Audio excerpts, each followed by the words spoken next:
He has the money and energetic supporters, but can Ron Paul knock off frontrunner Mitt Romney?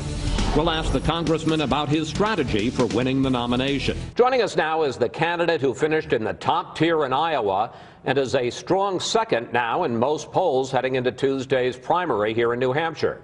Congressman Ron Paul, welcome to Fox News Sunday. Thank you very much. Nice to be with you. Let's start with your third place finish in Iowa this week. According to the entrance polls, you took 40% of voters who describe themselves as moderate or liberal, but only 14% of Republicans. Question, how can you win the GOP nomination if Republicans don't vote for you? Well, you know, there was another analysis of that. There was, nearly half or 47% of the independent, but another number was close to 40-some that were conservative. So maybe they're independents or something like that. But no, the message has to be across the board. We have to get Republican votes. But right now, I'm very strong on those individuals who want to come into the party. You know, the young people, they are wanting to come in, and I do very, very well there. And the independents, a good thing. So, but I still have to, attract those votes who consider themselves conventional Republicans. But, I talk about, the wisdom of the Republican Party. They talk about limited government and balanced budgets. And because, I have to stand up against the party, some people don't quite figure it out. But I really speak the language of the Republicans who think that we should have limited government. Here in New Hampshire, roughly 40% of the primary vote is expected to be so-called undeclared voters, not registered either as Republicans or Democrats. Are you counting on the undeclared voters here in New Hampshire? Oh, absolutely. And we solicit them. And, of course, we go to the Republicans as well. But the whole spirit up here, falls into place for what I've been talking about for a long time, very limited government economically and with personal liberties.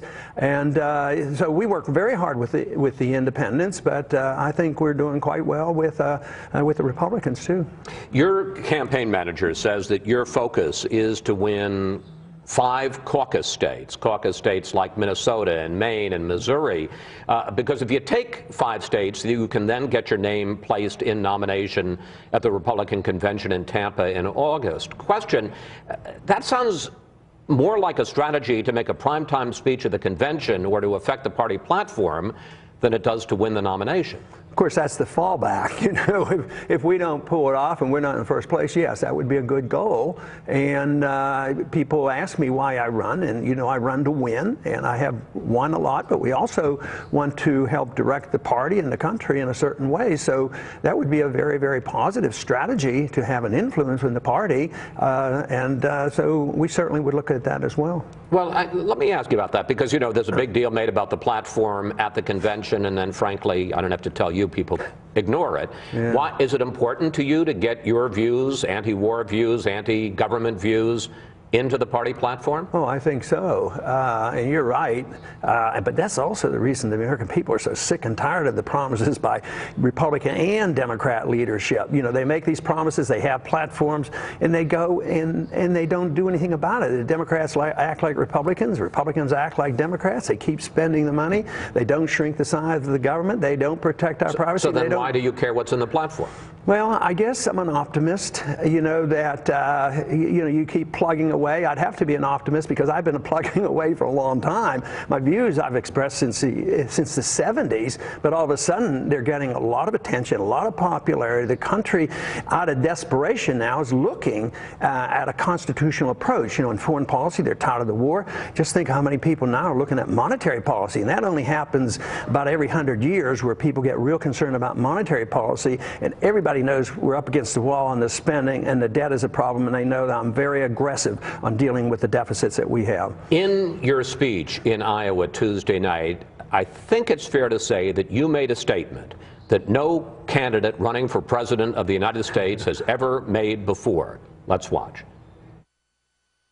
I'm waiting for the day when we can say we're all Austrians now.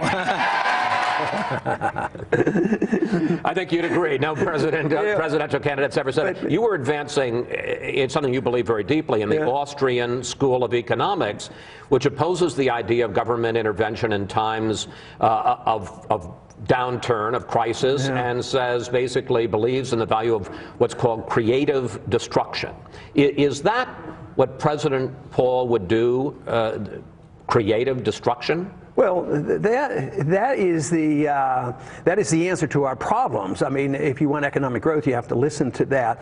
But, you know, obviously that statement comes from the fact that I didn't have very good handlers, or I didn't listen, because I'm sure a political handler, what are you talking about? Only your supporters are going to know what you're talking about. But a lot more people know about it, the young people on campuses. No, what you want is corrections, and we're talking about a correction in 1 year instead of 5 or 10 or 15 years.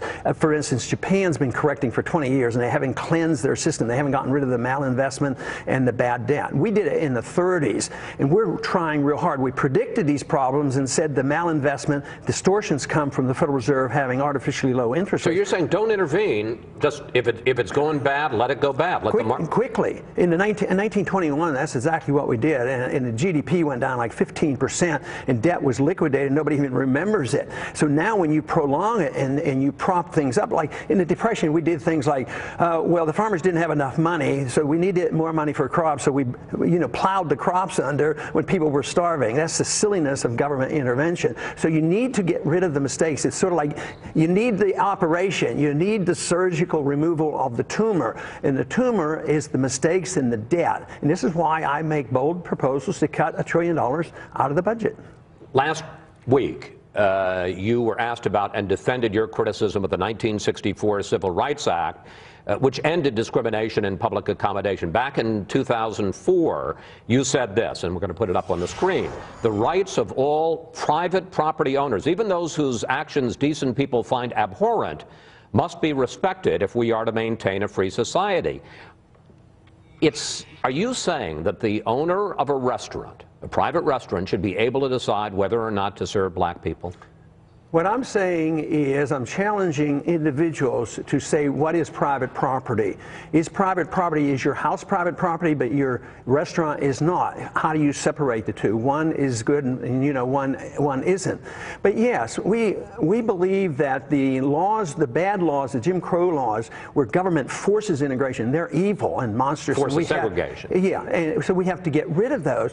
But you don't throw away all private property, because we're convinced that your civil liberties are protected by your property. Yeah, you have a right of free speech and you have a TV station, but it's this property. Nobody can walk into the studio and exert themselves. The bedroom, wait, let me finish if I could. The bedroom is private property, so if you want to protect sexual preferences, you protect the property of the bedroom. So we can't separate civil liberties from property. But specifically, are you saying that if I own a restaurant and I don't want to serve an African American, I should be able to? Well, you know what they've done. The whole thing is that's ancient history. That's been settled a long time ago, and nobody's going to go back to it. It would be the most devastating thing and stupid for people to do that. They'd lose their business. So that's would really it be wrong? It would be wrong. It would be morally wrong. But I'm not going to throw out because I have such high regard for property rights. But what the whole thing is sometimes these things don't work out as well. What do? They privatized a lot of things. You know, they had private clubs and things like that. I think you have to change people's hearts and minds, but you have to understand property, and property protects our religious beliefs, our personal beliefs, our civil liberties. But if you throw that all out, just think of how often government was the culprit, whether it was slavery, the Jim Crow laws, and you know, segregation in the military. This was all government, so we want that out of the way. But it sounds like ideally, and I'm not saying you would do it because you're also practical, it sounds like ideally you would like to return back a century to the days when government didn't intervene, when there was an economic problem, didn't soften the blow, and quite frankly didn't enforce racial integration. No, we think of ourselves as advancing the cause of liberty in a modern state, because if you go back 100 years, you're going to go back to Jim Crow laws and slavery. So no, we don't want to go back. Even the gold standard, I don't want to go back to an imperfect gold standard. We want to build on the freedoms that our founders gave us and the tremendous success we've had in the prosperity. Now we're losing this. We're losing our liberties with you know, the National Defense Authorization Act and the arrest of American citizens. I mean, we're going backwards on this, and all civil liberty is going to be you know, attacked if we don't reverse this. Finally, you have recently been leaving the door open again to running as an independent if you don't win the Republican nomination. I want to take you back, though, to a conversation that you and I had 2 months ago here on Fox News Sunday. Let's watch. I have no intention of doing that. That doesn't make any sense to me to even think about it, let alone plan to do that. Because? Because I don't want to do it. You like that answer? Yeah, I love the answer then. I love it now. But so my question is, where are you? What you're saying now, which is I'll decide later, or I have no intention of doing it because I don't want to do it? I'd give the same answer. I don't want to do it. I have no plans on doing it. I want to see how well I do. You know, I'm doing pretty darn well. I know you are. Getting through. But are you leaving the door open, or you're not leaving the door open? I'm not an absolutist. When I left Congress, I had no intention whatsoever to going back. But 12, 15 years, if I had said I will never return to Congress, they would have closed the door. But I have no plans. Everybody knows I have no intention, of doing that. That would be a bit of a burden. And besides, I don't want to do it. Congressman Paul, thank you, as always, for coming in and talking with us. Good luck on Tuesday night, and we'll see you down the campaign trail. Thank you.